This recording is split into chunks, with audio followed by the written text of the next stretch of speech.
जिस तिरंगे की शान के लिए वीरों ने अपना सर्वस्व न्यौछावर कर दिया, आज उसी आजादी की कहानी को याद करते हैं।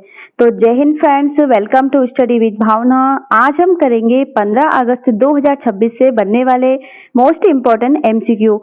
तो फ्रेंड्स, हाल ही में हमने 80वां स्वतंत्रता दिवस मनाया है। आजादी का 80वां गौरवशाली वर्ष 15 अगस्त 2026 को सेलिब्रेट किया है।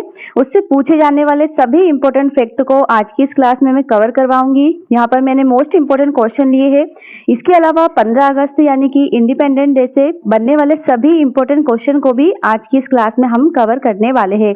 तो फ्रेंड्स, इस क्लास से आपका करंट अफेयर्स में एक क्वेश्चन पूछा जा सकता है, तो क्लास को मिस नहीं करना है। आज हम करेंगे टॉप 50 क्वेश्चन, जो कि सभी मोस्ट इंपोर्टेंट होने वाले हैं। सभी जीके के क्वेश्चन को भी आज मैं आपको कवर करवाऊंगी।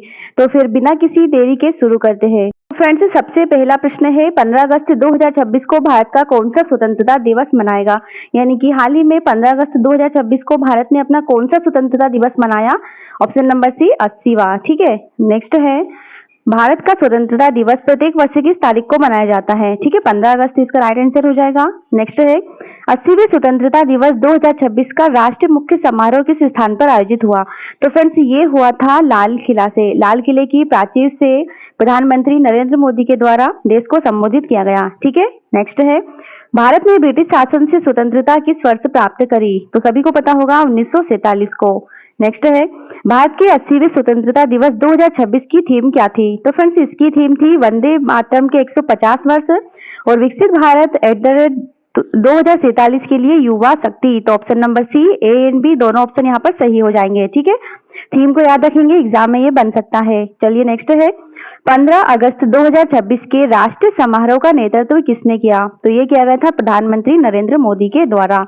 नेक्स्ट है, स्वतंत्रता दिवस पर लाल किले की प्राचीर से 13वीं बार ध्वजारोहण का रिकॉर्ड बनाने वाले पहले गैर कांग्रेसी प्रधानमंत्री कौन बन गए? तो फ्रेंड्स, 13 बार ध्वजारोहण का जो रिकॉर्ड है और पहले गैर कांग्रेसी प्रधानमंत्री है वो बन गए हैं नरेंद्र मोदी। ठीक है, इनके द्वारा 13 बार ध्वजारोहण किया गया है लाल किले की प्राचीर से। ऑप्शन नंबर बी यहाँ पर राइट आंसर हो जाएगा। नेक्स्ट है, स्वतंत्रता दिवस के अवसर पर लाल किले से सबसे ज्यादा बार यानी कि 17 बार झंडा फहराने का रिकॉर्ड किस प्रधानमंत्री के पास है? तो सबसे अधिक बार झंडा फहराने का जो रिकॉर्ड है वो है जवाहरलाल नेहरू जी के पास। इन्होंने कुल 17 बार ध्वजारोहण किया है, जबकि इंदिरा गांधी के द्वारा 16 और नरेंद्र मोदी के द्वारा 13 बार ध्वजारोहण किया गया है। ठीक है, याद रखेंगे।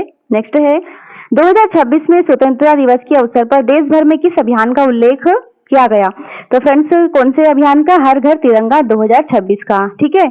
नेक्स्ट है, भारतीय राष्ट्र ध्वज को संविधान सभा ने कब अपनाया? तो इसे अपनाया था 22 जुलाई 1947 को। पिंगली वेंकैया जो उनके द्वारा जो अपना राष्ट्र ध्वज है उसकी डिजाइन दी गई थी। ठीक है।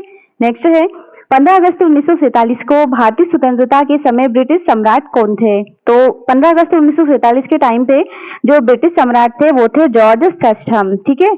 अगला प्रश्न है, 15 अगस्त 1947 को भारत की स्वतंत्रता के समय ब्रिटेन के प्रधानमंत्री कौन थे? तो 1947 के टाइम पे ब्रिटेन के जो प्रधानमंत्री थे 15 अगस्त को वो थे ऑप्शन नंबर बी, क्लेमेंट एटली। ठीक है। नेक्स्ट है, भारत की स्वतंत्रता का कानूनी आधार बनाने वाला इंडियन इंडिपेंडेंस डे एक्ट किस वर्ष पारित हुआ? तो फ्रेंड्स, भारतीय स्वतंत्रता अधिनियम पारित हुआ था 1947 को। ठीक है। अगला प्रश्न है, भारतीय स्वतंत्रता अधिनियम 1947 के अकॉर्डिंग ब्रिटिश भारत में किस तारीख से 2 स्वतंत्र डोमिनियन अस्तित्व में आए? तो फ्रेंड्स, कौन कौन आए सभी को पता होगा, 15 अगस्त 1947 को आए थे। कौन कौन? इंडिया और पाकिस्तान। ठीक है। नेक्स्ट है, स्वतंत्रता प्राप्ति के समय भारत के संविधान सभा के अध्यक्ष कौन थे? यानी कि 15 अगस्त 1947 के टाइम पे संविधान सभा के जो अध्यक्ष थे वो थे डॉक्टर राजेंद्र प्रसाद। अगला प्रश्न है, 15 अगस्त 1947 की मध्य रात्रि में जवाहरलाल नेहरू ने कौन से प्रसिद्ध भाषण दिया? तो इनके द्वारा दिया गया था ट्रस्ट विद डेस्टिनी भाषण। ठीक है। नेक्स्ट है, 15 अगस्त 1947 के समय भारत के प्रथम प्रधानमंत्री के साथ अंतरिम सरकार में कौन सा महत्वपूर्ण पद सरदार वल्लभ भाई पटेल के पास था? तो इनके पास था गृह मंत्री का। ठीक है, गृह मंत्री थे। कौन थे? सरदार वल्लभ भाई पटेल। ओके। अगला प्रश्न है, स्वतंत्रता दिवस के अवसर पर प्रधानमंत्री द्वारा लाल किले से राष्ट्र को संबोधित करने की जो परंपरा है किस वर्ष से इसकी स्टार्ट हुई थी? तो ये स्टार्ट हुआ 1947 से ही। ठीक है। नेक्स्ट है, भारत के स्वतंत्रता आंदोलन में 15 अगस्त 1942 के आसपास कौन सा प्रमुख आंदोलन शुरू हुआ? तो फ्रेंड्स, 1942 के आसपास जो आंदोलन शुरू हुआ था वो था भारत छोड़ो आंदोलन। ठीक है। 15 अगस्त 1947 को भारत के साथ स्वतंत्र होने वाला दूसरा डोमिनियन कौन था? तो सभी को पता होगा कौन था, पाकिस्तान। ठीक है, अगला प्रश्न है, भारतीय स्वतंत्रता अधिनियम 1947 के लागू होने के साथ भारतीय रियासतों पर ब्रिटिश क्राउन की सर्वोच्चता का क्या हुआ?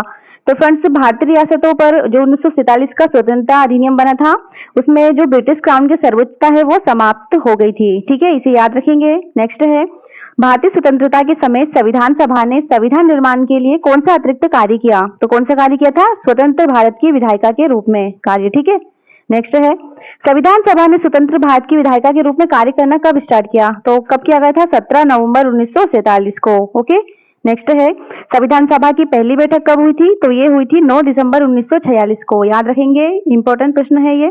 नेक्स्ट है, 15 अगस्त 1947 के बाद भारत की राजनीतिक भविष्य के निर्माण में संविधान सभा की मुख्य भूमिका क्या थी? क्या थी? नया संविधान बनाना। ओके, अगला है, अगस्त 1947 में भारत की स्वतंत्रता के बाद रियासतों के भारत में एकीकरण के लिए कौन सा विभाग बनाया गया? तो इसके लिए कौन सा विभाग बना था? States department.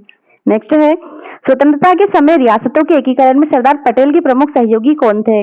तो एकीकरण में सरदार वल्लभ भाई पटेल का महत्वपूर्ण योगदान है और इनके सहयोगी कौन थे? वीपी मेनन। याद रखेंगे इनको। 15 अगस्त 1947 के बाद भी भारत के किस क्षेत्र पर पुर्तगाली शासन बना रहा? तो गोवा पर बना रहा था। ठीक है, 1947 के बाद भी, इसे याद रखेंगे। नेक्स्ट है, भारत के स्वतंत्रता संग्राम के संदर्भ में 26 जनवरी 1930 को किस रूप में मनाया गया? तो इसे मनाया गया पूर्ण स्वराज्य दिवस के रूप में। ओके, अगला है, अगस्त 1942 में शुरू हुए भारत छोड़ो आंदोलन को किस अन्य नाम से जाना जाता है? तो फ्रेंड्स, इसे अगस्त क्रांति के नाम से जाना जाता है। ठीक है, नेक्स्ट है, 3 जून 1947 की योजना को सामान्यतः किस नाम से जाना जाता है? तो फ्रेंड्स, इसे माउंटबेटन योजना कहा जाता है। ठीक है, 3 जून 1947 को, ये डेट याद रखेंगे। अगला प्रश्न है, 3 जून 1947 की योजना के बाद भारत के विभाजन को कांग्रेस ने किस बैठक में स्वीकार किया? तो इसे एआईसीसी बैठक में स्वीकार किया गया था। ठीक है, अगला प्रश्न है, 1947 में भारत स्वतंत्रता के समय भारत की संविधान सभा में मूलतः कितने सदस्य थे? तो जो 1947 में भारतीय स्वतंत्रता के समय भारत की जो संविधान सभा थी, उसमें मूलतः कितने? 389 सदस्य थे। ठीक है, अगला प्रश्न है, विभाजन के बाद भारतीय संविधान सभा में कितने सदस्य रह गए? तो ये रह गए थे 299। अगला है, 15 अगस्त 1947 की स्वतंत्रता के बाद संविधान सभा ने किस संस्था की सत्याग्रहण करी? तो किसकी करी थी? केंद्रीय विधान सभा।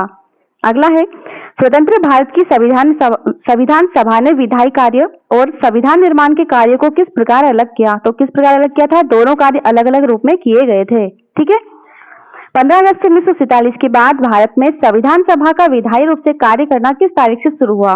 तो विधायी रूप से कार्य करना स्टार्ट हुआ था 17 नवंबर 1947 से। ठीक है, नेक्स्ट है, 15 अगस्त 1947 से पहले भारत का प्रशासन मुख्यतः किस अधिनियम के आधार पर चल रहा था? राइट आंसर हो जाएगा भारत सरकार अधिनियम 1935 से। ओके, नेक्स्ट है, 15 अगस्त 1947 के बाद भारतीय संविधान सभा को किस प्रकार की संस्था माना गया? तो इसे पूर्णतः संप्रभु संस्था माना गया। ठीक है, नेक्स्ट है, भारतीय स्वतंत्रता के बाद पाकिस्तान के लिए अलग संविधान सभा बनने का प्रमुख परिणाम क्या हुआ? तो इसका परिणाम हुआ कुछ प्रतिनिधि भारतीय संविधान सभा से अलग हो गए थे। ठीक है, नेक्स्ट है, 15 अगस्त 1947 को भारतीय राष्ट्रीय ध्वज का जो कौन सा दर्जा था? तो राष्ट्रीय ध्वज का दर्जा क्या था? स्वतंत्र भारत का राष्ट्रीय ध्वज। ठीक है, नेक्स्ट है, भारतीय राष्ट्रीय ध्वज 15 अगस्त 1947 से 26 जनवरी 1950 तक किसका राष्ट्रीय ध्वज था? तो जो राष्ट्रीय ध्वज था वो किसका था? डोमिनियन ऑफ इंडिया का था। ओके, नेक्स्ट है, भारतीय राष्ट्रीय ध्वज के अशोक चक्र का डिजाइन किससे लिया गया? तो अशोक चक्र का डिजाइन सारनाथ के सिंह स्तंभ के एबेकस से लिया गया था। ठीक है, नेक्स्ट है, राष्ट्रीय ध्वज की तीनों पट्टियों में प्रत्येक रंग का क्षेत्रफल किस अनुपात में होता है? तो फ्रेंड्स, तीनों का समान अनुपात होता है। ठीक है, नेक्स्ट है, 15 अगस्त 1947 को स्वतंत्र भारत के राष्ट्रीय ध्वज के केंद्र में कौन सा प्रतीक था? तो केंद्र में पहले क्या था? तो इसका करेक्ट आंसर है ऑप्शन नंबर बी, अशोक चक्र। नेक्स्ट है, स्वतंत्रता से ठीक पहले राष्ट्रीय ध्वज के संबंध में कौन सी संस्था निर्णायक थी? करेक्ट आंसर हो जाएगा संविधान सभा। नेक्स्ट प्रश्न है, भारत की स्वतंत्रता के संदर्भ में डोमिनियन शब्द का अर्थ किस स्थिति में सबसे अधिक संबंधित था? ऑप्शन नंबर बी, स्वतंत्र राज्य लेकिन ब्रिटिश कॉमनवेल्थ के अंतर्गत डोमिनियन स्टेटस। ठीक है, नेक्स्ट है, 15 अगस्त 1947 के संदर्भ में पावर ट्रांसफर का सबसे उपयुक्त क्या अर्थ है? तो इसका अर्थ है ब्रिटिश शासन से भारतीय नेतृत्व को सत्ता का हस्तांतरण। ठीक है, अगला है, 15 अगस्त 1947 से पहले भारतीय राष्ट्रीय ध्वज को अपनाने और स्वतंत्रता प्राप्ति के बीच लगभग कितना समय था? तो कितना समय था? लगभग 3 सप्ताह का। ओके, नेक्स्ट है, 15 अगस्त 1947 से संबंधित कौन सा युग्म सही है? तो सही बताना है, तो ऑप्शन नंबर है 15 अगस्त 1947 को हमें स्वतंत्रता प्राप्त हुई थी। संविधान सभा का जो संविधान अपनाया था वो अपनाया था 26 नवंबर 1949, तो इसे भी याद रखेंगे। इसके अलावा जो राष्ट्रीय ध्वज अपनाया था वो अपनाया था 22 जुलाई 1947 को, और जो संविधान लागू हुआ था वो हुआ था 26 जनवरी 1950 को। तो सभी फैक्ट याद रखेंगे। तो फ्रेंड्स, आज का सेशन यहीं पर समाप्त होता है। उम्मीद है आपको आज का सेशन अच्छा लगा होगा। फ्रेंड्स, अगर ये क्लास अच्छी लगी हो तो कमेंट करें, ज्यादा से ज्यादा शेयर करें, चैनल को सब्सक्राइब करना ना भूलें। मिलते हैं नेक्स्ट क्लास में।